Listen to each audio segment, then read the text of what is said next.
بسم اللہ الرحمن الرحیم۔ آن لائن کرکٹ ٹورنامنٹ کا حکم۔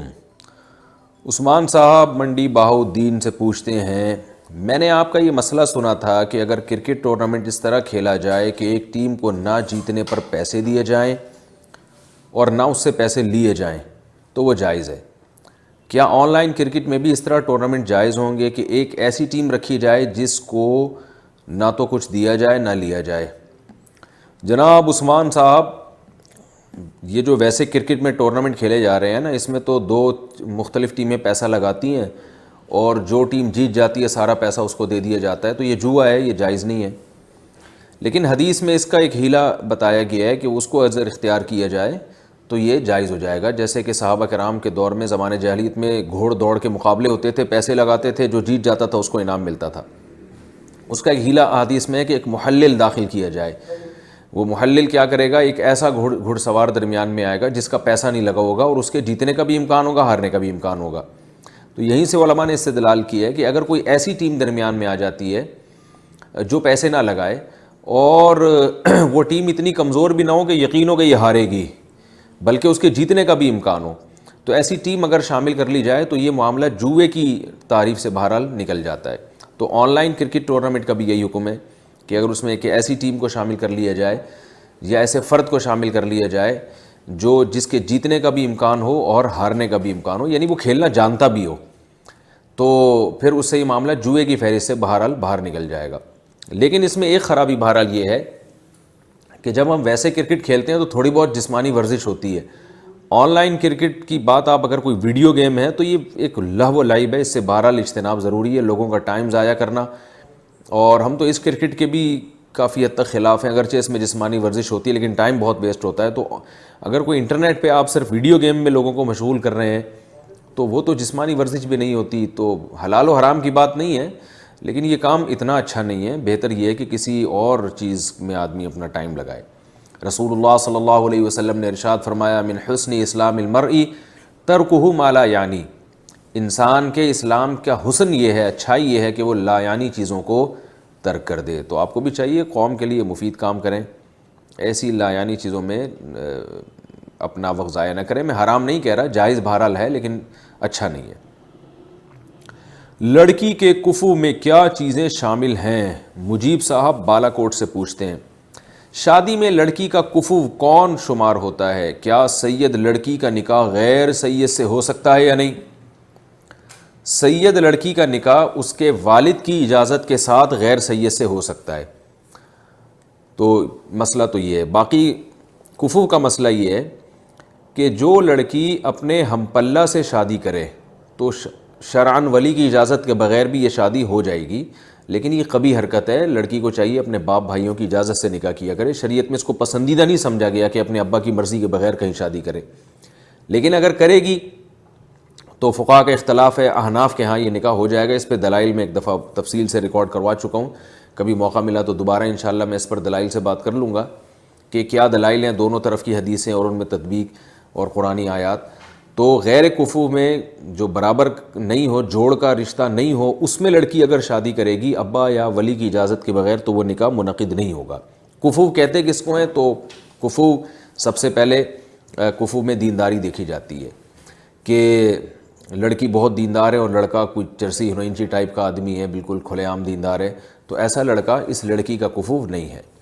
دوسرے نمبر پہ مال میں دیکھی جاتی ہے کفات، کہ لڑکی اگر کروڑ پتی خاندان سے اس کا تعلق ہے، بہت پیسہ ہے، اور لڑکا اس کی حیثیت کے مطابق مہر بھی نہیں دے سکتا، تو وہ لڑکا پھر مالداری میں اس لڑکی کا کفو نہیں ہے۔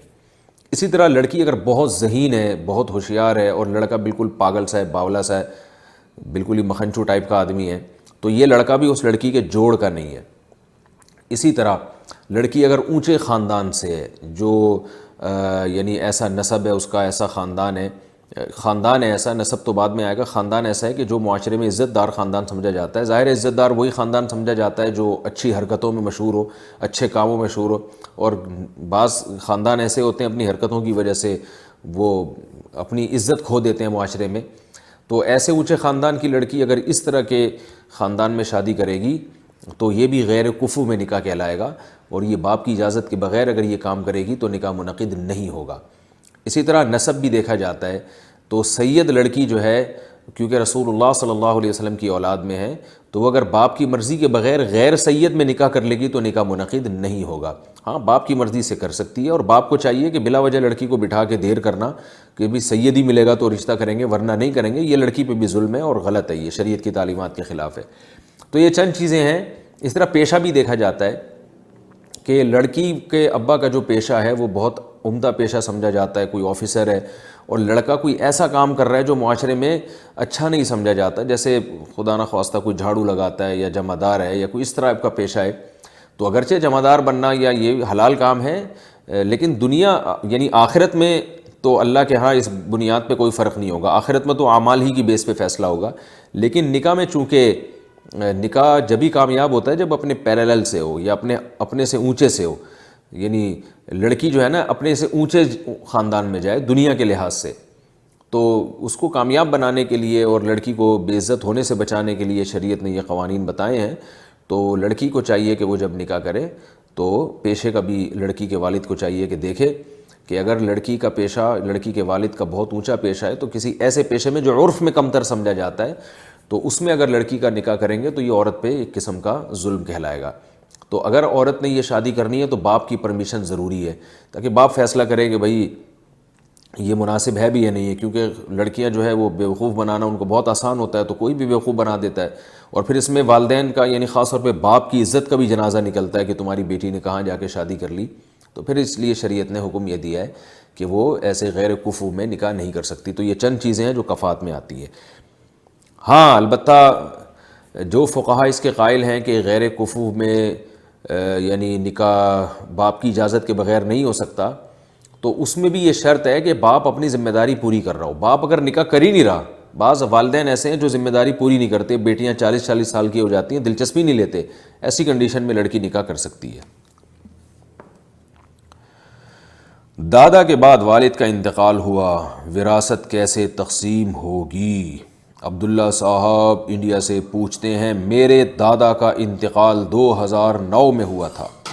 ان کا ایک مکان تھا جس کی وراثت ابھی تقسیم نہیں ہوئی تھی، جبکہ میرے والد کا انتقال 2014 میں اور میری دادی کا انتقال 2017 میں ہوا۔ ہم 3 بھائی ہیں اور میرے 2 چچا ہیں۔ میرے دادا کی کوئی بیٹی نہیں تھی، اس صورت میں وراثت کیسے تقسیم ہوگی؟ واہ بھائی واہ بھائی، جب آپ کے دادا کا انتقال 2009 میں ہوا تھا نا، تو ان کا جو مکان تھا وہ مکان اس مکان میں آپ کی دادی کا بھی حصہ تھا، 8واں حصہ یعنی 12.5%، اور باقی سارا آپ کے والد کا تھا۔ اگر آپ کے والد آپ کے 2 چچا بھی ہیں، تو آپ کے والد اور 2 چچا یعنی یہ آپ کے دادا کے 3 بیٹے تھے، تو ہونا یہ تھا کہ آپ کے دادا کے انتقال کے بعد 12.5% آپ کی دادی کا تھا، اور باقی سارا آپ کے ابا اور آپ کے 2 عدد چچا، یعنی 3 حصوں میں اس کو ہم ڈیوائیڈ کریں گے جو بچ جائے گا۔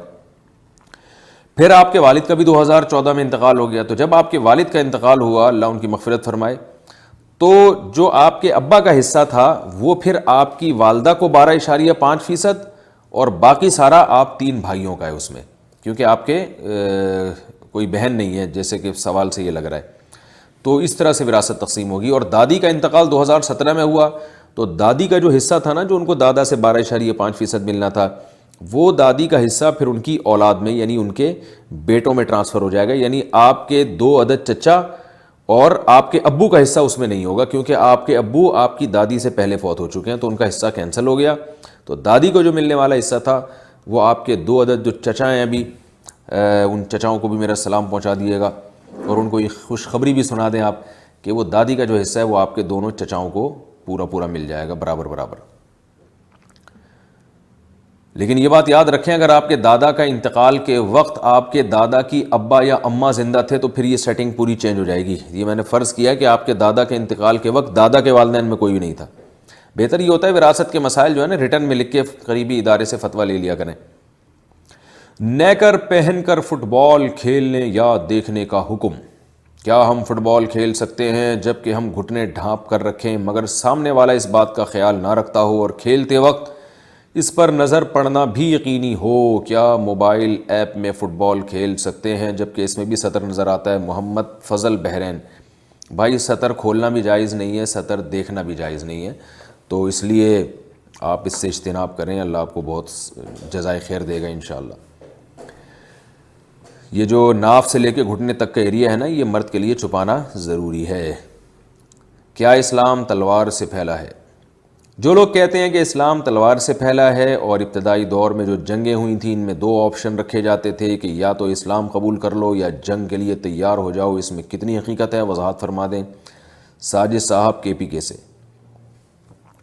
یہ جو لوگ کہتے ہیں نا اسلام تلوار سے پھیلا ہے، ان کو صرف ایک بات پوچھا کریں کہ آج دنیا میں جو اسلام پھیل رہا ہے وہ کیا تلوار سے پھیل رہا ہے؟ مسلمان تو کمزور ہیں، ہر جگہ پٹ رہے ہیں، پھر اسلام اتنی تیزی سے کیوں پھیل رہا ہے؟ دنیا میں سب سے زیادہ جس مذہب کی جو رفتار سے پھیل رہا ہے نا وہ اسلام ہے۔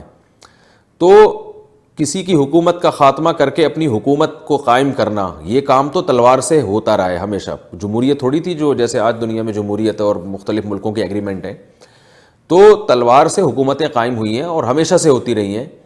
کہ پہلے زمانے میں تو اصول یہی تھا کہ جو یعنی تلوار کی طاقت جس کی ہوگی وہ حکومت کا اہل ہوتا تھا، اور اسلام نے بھی یہی حکم دیا کہ جو ہے پہلے ان کو تم دعوت دو، اگر یہ اسلام قبول کر لیتے ہیں تو پھر انہی کی حکومت باقی رہے گی، کیونکہ اسلام کو حکومت نہیں چاہیے بلا وجہ کی، اسلامی حکومت چاہیے۔ افراد کو نہیں اسلام اجازت دیتا کہ اس فلاں آدمی کی ہونی چاہیے کہ فلاں آدمی کی ہونی چاہیے، حکومت اسلام کی قائم ہونی چاہیے۔ تو وہ اگر غیر مسلم خود مسلمان ہو جاتے ہیں تو پھر ان سے لڑنے کی اجازت نہیں ہے۔ تو اگر وہ اسلام قبول نہیں کرتے تو پھر ظاہر ہے کہ اگر ان کو تلوار کے زور سے آپ ان کی حکومت کو ختم نہیں کریں گے تو انہوں نے تلوار کی طاقت سے جو ظلم و بربریت کا جو ماحول گرم کیا ہوا ہوتا تھا تو وہ کیسے ختم ہو سکتا تھا؟ مختلف ملکوں میں یہ رواج تھا کہ عورت کو زندہ جلا دیا جاتا تھا۔ اسی طرح جو ظلم اور بربریت کا نظام میں زیادہ اس کی ڈیٹیل میں نہیں جاتا، تو اسلام تو جہاں بھی گیا اس نے عدل قائم کیا ہے۔ تو جو لوگ یہ کہا کریں نا، جو بھی غیر مسلم کے اسلام تلوار سے پھیلائے، تو آپ ان سے یہ کہا کریں کہ تم لوگوں نے بموں اور ایٹم بم اور میزائلوں سے کیا چیز پھیلائی ہے؟ پوری دنیا میں بے حیائی پھیلا دی، زنا پھیلا دیا، شراب پھیلا دی۔ اسلام نے پوری دنیا سے جب اسلامی حکومتیں قائم ہوئی ہیں تلوار کی طاقت سے، تو شراب کو ختم کیا گیا، زنا کو ختم کیا گیا، سود کو ختم کیا گیا، اور ظلم اور بربریت کو ختم کیا گیا ہے۔ تو آج دنیا میں آپ دیکھ رہے ہیں نا، پوری دنیا ظلم کا بازار بنی ہوئی ہے، پوری دنیا میں شرابیں پی جا رہی ہیں، زنا معاشرے میں عام ہو گیا، عورت کے حقوق کے نام پہ تنظیمیں بہت بنی ہوئی ہیں اور ویمن رائٹس کی باتیں بہت ہوتی ہیں، مگر عورت کی جو زندگی اس وقت گزر رہی ہے وہ ایسی گزر رہی ہے کہ وہ پبلک پراپرٹی بن چکی ہے، وہ صرف ایک اپنی ہوس پوری کرنے کا ایک ذریعہ بن چکی ہے۔ ماڈلنگ میں اس کو لایا جا رہا ہے اور گرل فرینڈ اس کو بنایا جا رہا ہے، اس کو اس کے پورے حقوق نہیں دیے جا رہے، اور جب وہ جوان ہوتی ہے تو اس سے فائدہ اٹھایا جاتا ہے، جب تھوڑا سا اس کی عمر ڈھلکتی ہے تو کوئی بھی اس کو لفٹ کرانے کے لیے تیار نہیں ہوتا۔ تو یہ جو سسٹم مسلط دنیا پہ کیا گیا ہے، کیا یہ کیا طاقت کے ذریعے سے نہیں کیا گیا؟ ظاہر ہے یہ پوری دنیا پہ ایک نظام جو مسلط کیا گیا ظالمانہ سودی نظام ہے، تو سب اس کے پیچھے طاقت ہے۔ تو اسلام نے اگر طاقت کے زور سے عدل و انصاف پھیلا دیا، ایک توحید کا نظام پھیلا دیا، تو اس میں اسلام کا کیا قصور ہے؟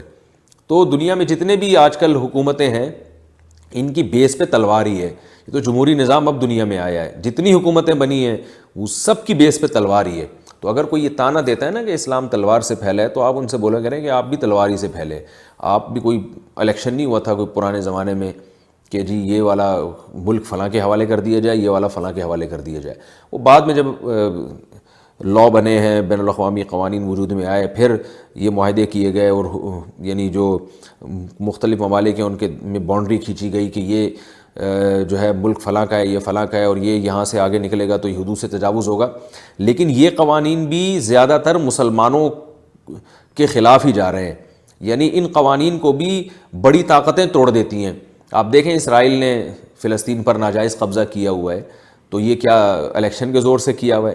وہ اقوام متحدہ کے قوانین کو فالو نہیں کر رہا، لیکن دنیا خاموش بیٹھی ہے، جو کوئی اس کے خلاف جتنا احتجاج ہونا چاہیے نہیں ہو رہا احتجاج۔ یہی کام اگر مسلمان کریں تو پوری دنیا کھڑی ہو جائے گی۔ تو دیکھ لیں دنیا میں جہاں جہاں ظلم ہو رہا ہے، لاء کو توڑا جا رہا ہے، تلوار استعمال کی جا رہی ہے، تو اس ظلم کو تلوار کے زور سے جب پھیلایا جاتا ہے تو اس پہ اعتراض نہیں ہوتا۔ اور ماضی میں جو اسلام نے تلوار کی طاقت اگر عدل و انصاف کو پھیلانے کے لیے تلوار کو استعمال کیا تو اس پہ لوگوں کو اعتراضات ہوتے ہیں۔